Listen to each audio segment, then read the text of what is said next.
揉念一丁，情绪之神，硬冷拳，刀起残月。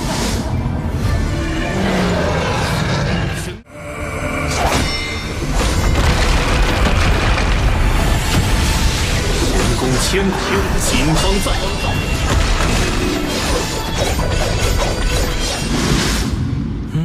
Minal aizin wal faizin, mohon maaf lahir dan batin. Mimin dan tim mohon dimaafkan segala kesalahan yang disengaja maupun yang gak disengaja ya guys ya. Nah, di video kali ini kita bakalan ngelanjutin lagi pembahasan alur cerita Donghua Shaolin 2 episode 145 ya guys ya.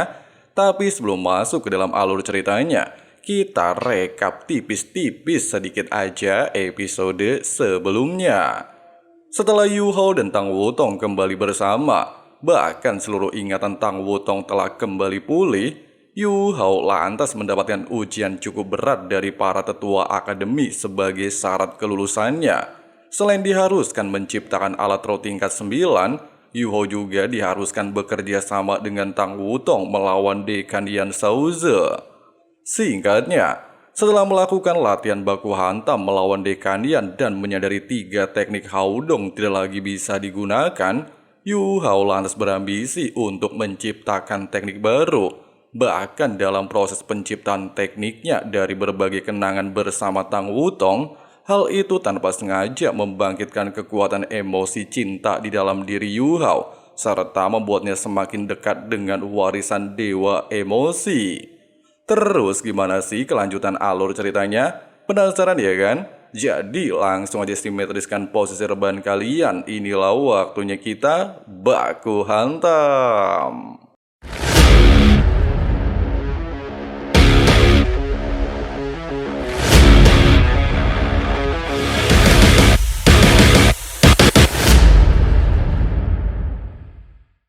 Di tengah-tengah kultivasi, jiwa spiritual Yu Hao tanpa terduga tertarik oleh energi luar biasa Edun menuju sebuah bangunan megah yang berada di atas awan. Bahkan Yu Hao beranggapan kemungkinan suara yang sebelumnya dia dengar berasal dari tempat ini. Tidak sampai di sini, liontin skala terbalik pemberian di Tian juga tidak mampu menghalangi koneksi Yu Hao dengan tempat ini. Seolah-olah tertekan oleh energi luar biasa hebat, benar-benar berbeda dengan kejadian sebelumnya. Meskipun fakta barusan mengejutkan, namun Yu Hao juga masihlah heran kenapa dia bisa berada di tempat ini.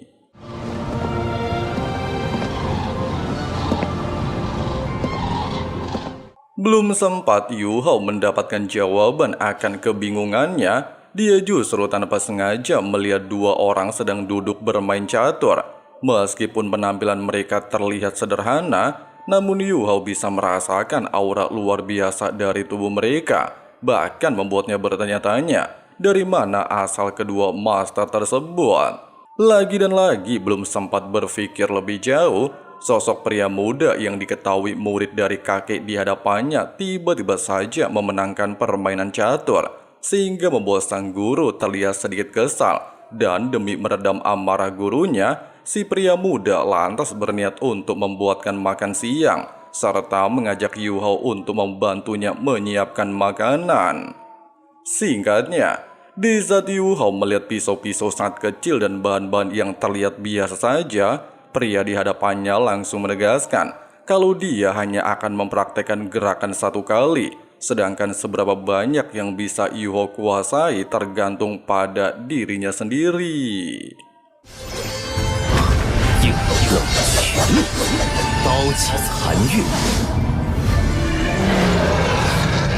Sambil mengucapkan beberapa mantra sihir, pria tersebut mulai melakukan tebasan demi tebasan dengan sangat cepat dan sempurna. Bahkan setiap kali pisau digunakan, hal itu seolah-olah membawa aura ilahi luar biasa hebat.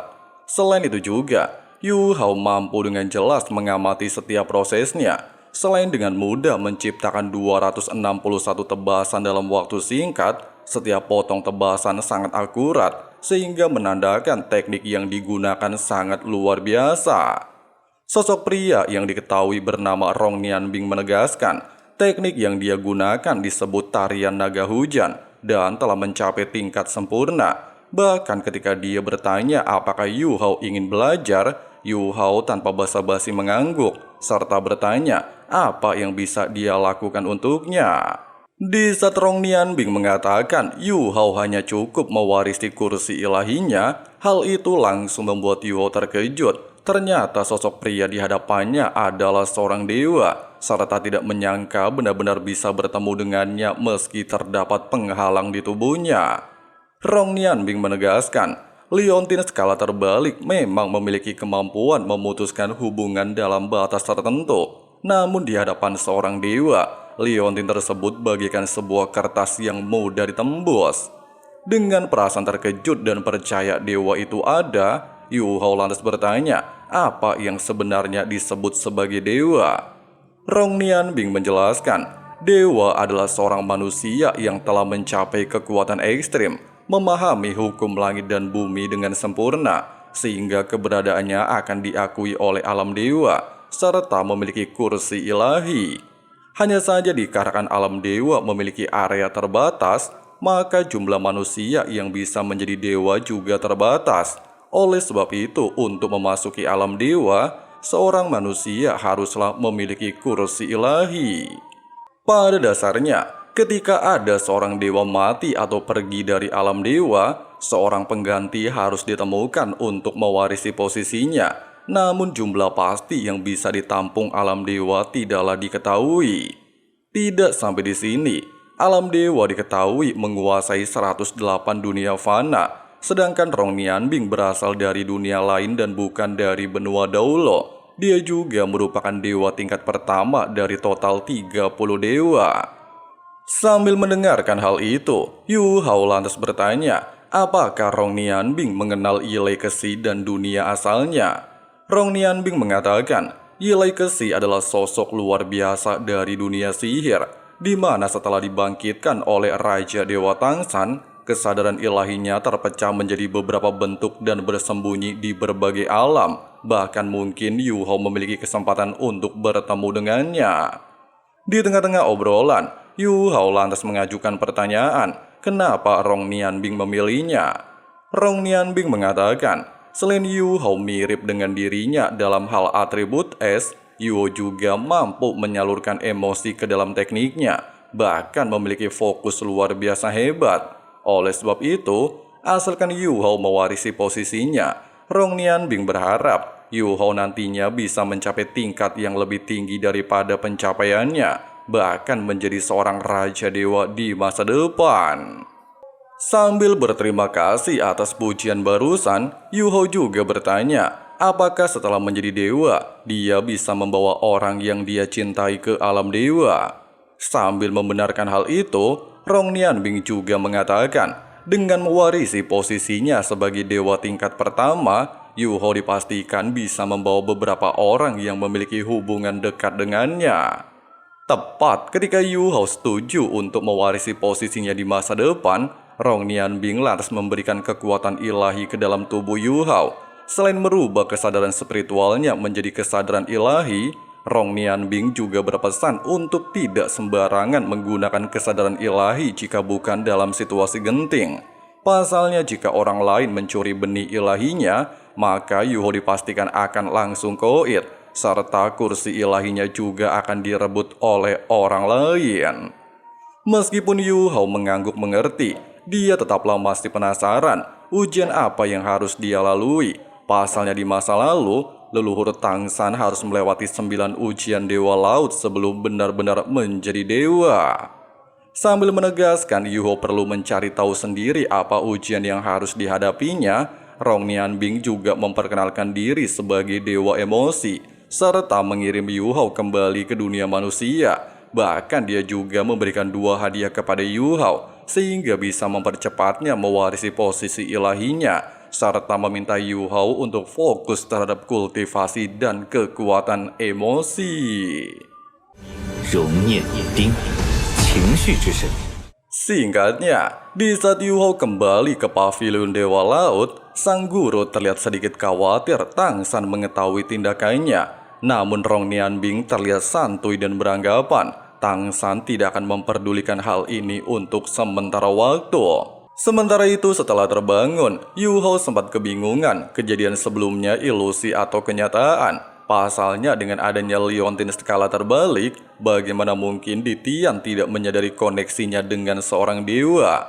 Belum sempat memikirkan hal itu lebih jauh, Tang Wutong tiba-tiba saja membuka matanya dan menyadari kekuatan Yu Hao telah meningkat, sehingga mampu sepenuhnya menyatu dengan kekuatannya. Sementara Yu Hao hanya mengatakan telah mendapatkan keajaiban yang aneh. Beberapa saat kemudian ketika tiba di Sekte Tang, seluruh anggota telah menyambut kembalinya Wang Dong'er alias Tang Wutong. Bahkan saat ini, Tang Ya juga sudah siuman dan kembali mendapatkan kesadarannya, serta meminta Yu Hao untuk membuatkannya ikan bakar. Tidak berselang lama, ketika Yu Hao memesan kios untuk membakar ikan, hal itu lantas menarik perhatian banyak murid untuk membelinya. Namun sayangnya Yu Hao sedang tidak jualan dan menolak untuk menjualnya.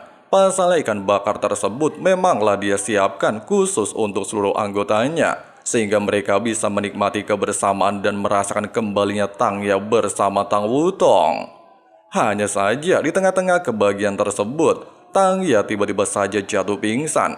Pasalnya energi kehidupannya semakin melemah. Bahkan hal itu membuat Yu Hao berniat untuk segera menciptakan tungku tingkat 9 dan memurnikan pil. Tidak butuh waktu lama ketika Yu Hao menghampiri Suan Ziwen. Guru Suan sendiri memanglah sudah menunggunya, serta meminta Yu Hao untuk membuat tungku pil tingkat 9. Di saat Yu Hao mengatakan dia barulah menjadi master alat roh tingkat 8, Guru Suan tidak memperdulikannya dan menjelaskan, tungku pil berisi lebih dari 30 susunan inti formasi, serta sering digunakan untuk membuat alat roh tingkat 8. Bahkan dia juga telah menyiapkan logam langka untuk membuatnya. Menyadari logam langka kristal merah memiliki berat lebih dari 10.000 ton, serta memiliki harga sangat mahal dan bisa membuat banyak alat roh atribut api, Yu Hao lantas bertekad untuk tidak menyia-nyiakan logam tersebut, serta memulai langkah pertama membuat cangkang luar. Pada dasarnya, cangkang luar tungku pil haruslah tahan terhadap suhu dan tekanan tinggi. Itulah sebabnya harus menggunakan kristal merah. Bahkan menyadari api tingkat tinggi tidak mampu menghancurkannya, Yu Hao lantas berniat menggunakan pisau ukir milik He Caito. Namun belum sempat melakukan niatnya, suara Rong Nianbing tiba-tiba terdengar.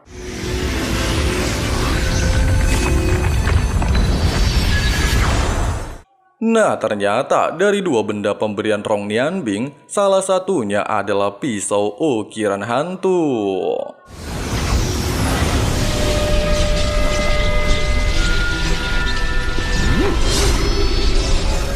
Di momen ini juga, Yu Hao kembali mengingat gerakan dan mantra yang sebelumnya dipraktekkan oleh Dewa Emosi Rong Nianbing. Sehingga dengan menggunakan pisau ukiran tersebut, Yu Hao mulai mengulangi setiap mantra dan gerakan yang sebelumnya dia pelajari dari guru barunya alias Dewa Emosi.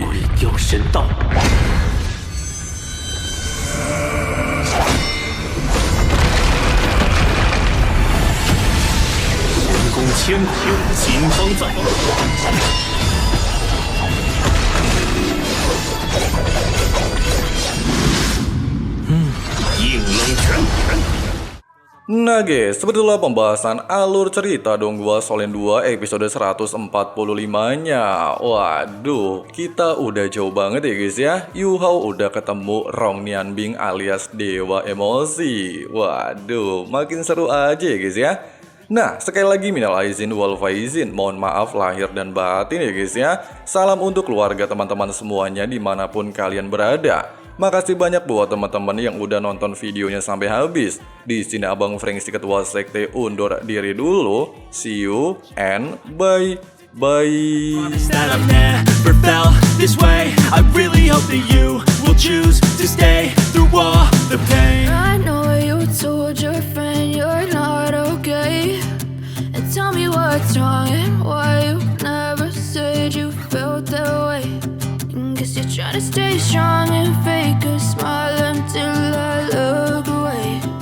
But I've known you too long, it hurts to watch blue eyes fade to gray as you fade away.